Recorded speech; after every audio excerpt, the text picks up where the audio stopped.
बांग्लादेश के हालात दिन ब दिन बद से बदतर होते जा रहे हैं। एक हफ्ते में ही एक युवा नेता की मुंह पर गोली मारकर हत्या कर दी गई, दूसरे नेता पर जानलेवा हमला हुआ, एक हिंदू को सरेआम पीट पीट कर मार डाला, पेड़ से लटका दिया गया और फिर जला दिया गया। इतना ही नहीं, बीती रात एक और हिंदू परिवार के घर को आग के हवाले कर दिया। इस बीच बांग्लादेश का जो भारत विरोधी अभियान है वो जोरों पर है और भारत सरकार से अपेक्षा यही की जा रही है कि भारत भी इसका मुंहतोड़ जवाब देगा, बयानबाजी का, चाहे बयानबाजी से ही, लेकिन जिस तरह की भारत विरोधी आवाजें बांग्लादेश से आ रही हैं, क्या उस पर अंकुश लगेगा? बड़ा प्रश्न। देखिए ये रिपोर्ट।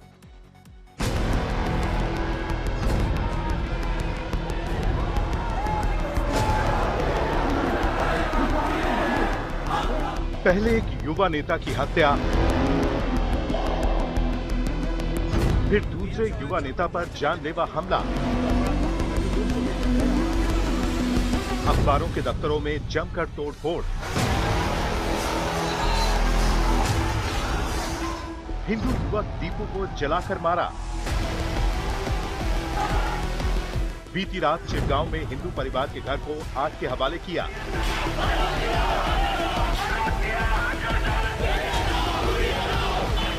ये सब उस बांग्लादेश में हो रहा है जो आम चुनाव से करीब 1.5 महीने दूर है और तैयारियां जोर शोर से हो रही हैं। छात्र आंदोलन से उपजे कई नेता जो इन चुनावों में किस्मत आजमाने के लिए दिन रात एक कर रहे हैं, उनकी जान पर खतरा मंडरा रहा है।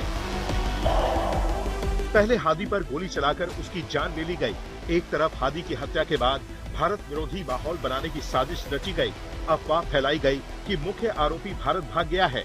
दूसरी तरफ बांग्लादेश में हिंदुओं के खिलाफ लोगों को भड़काया गया।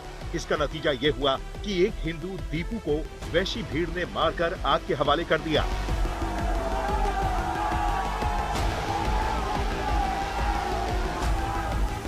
फिलहाल जो अराजकता बांग्लादेश की सड़कों पर दिख रही है, इसे लेकर बांग्लादेश में सियासी भूचाल आया हुआ है।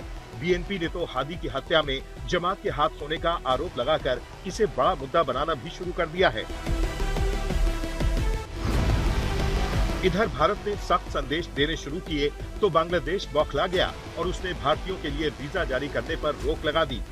Most unfortunate, Bangladesh has done it as a tit for tat reason because it wants to be seen as responding to what India has done.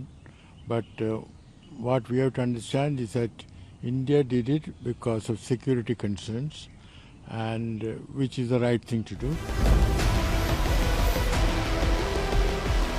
Bangladesh में हिंदुओं पर अत्याचार अभी थमे नहीं हैं।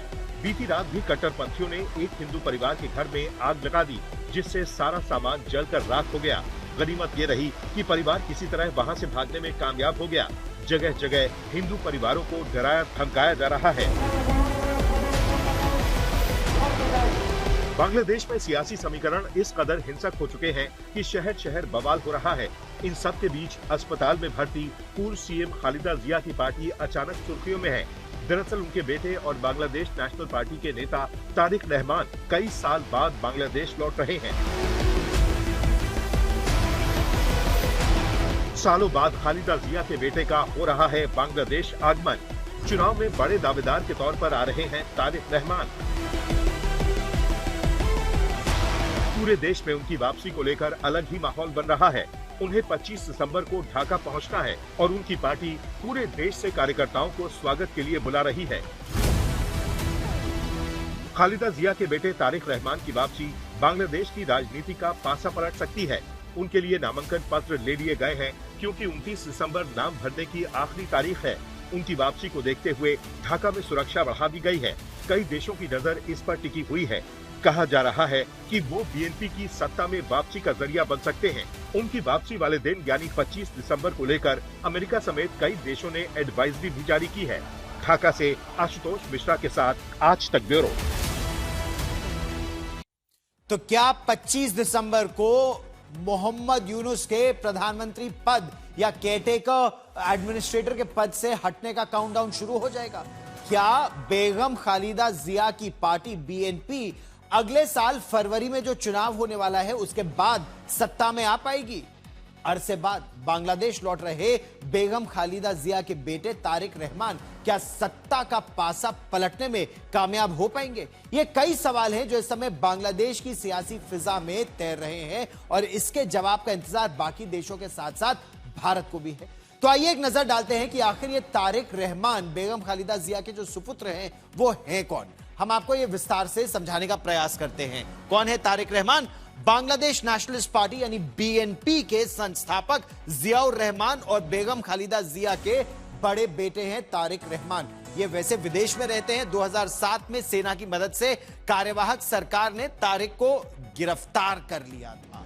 उस समय इनकी मां पर और इन पर गंभीर भ्रष्टाचार के आरोप लगाए गए थे। जमानत मिलने के बाद इलाज के लिए वो 2008 में ब्रिटेन चले गए थे और फिर ब्रिटेन में ही लंदन में इन्होंने शरण ली थी, ब्रिटेन में रह रहे थे।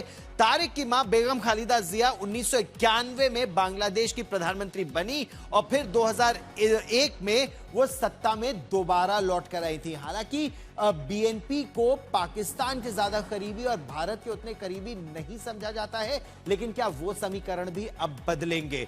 पिछले 3 चुनावों में इनकी पार्टी बांग्लादेश नेशनल पार्टी ने भाग ही नहीं लिया 3 बार से, क्योंकि शेख हसीना की सरकार और पार्टी उनकी सत्ता में आती रही, क्योंकि आरोप यह लगता रहा कि free and fair parliamentary election नहीं थे, जो बीएनपी का आरोप है आवामी लीग पर। अदालत ने कई मामलों में खालिदा जिया और तारिक को दोषी ठहराया था और इसीलिए इनका यह आरोप था कि वो लेवल प्लेइंग फील्ड चुनावों में थी ही नहीं। मोहम्मद यूनुस की सरकार ने खालिदा जिया और तारिक को हर आरोप से बरी कर दिया था। हर आरोप उनके खिलाफ जो था वो वापस ले लिया था और इसी के बाद इनके न केवल बांग्लादेश लौटने का रास्ता साफ हुआ है, बल्कि चुनाव में खड़े होने का रास्ता भी साफ हो गया है, क्योंकि बेगम खालिदा जिया की तबीयत नासाज रहती है। तारिक बांग्लादेश के प्रधानमंत्री पद के लिए मजबूत दावेदार इस समय माने भी जा रहे हैं और इसीलिए उनके नामांकन के कागज उठा लिए गए हैं। 25 तारीख को वो लौटेंगे।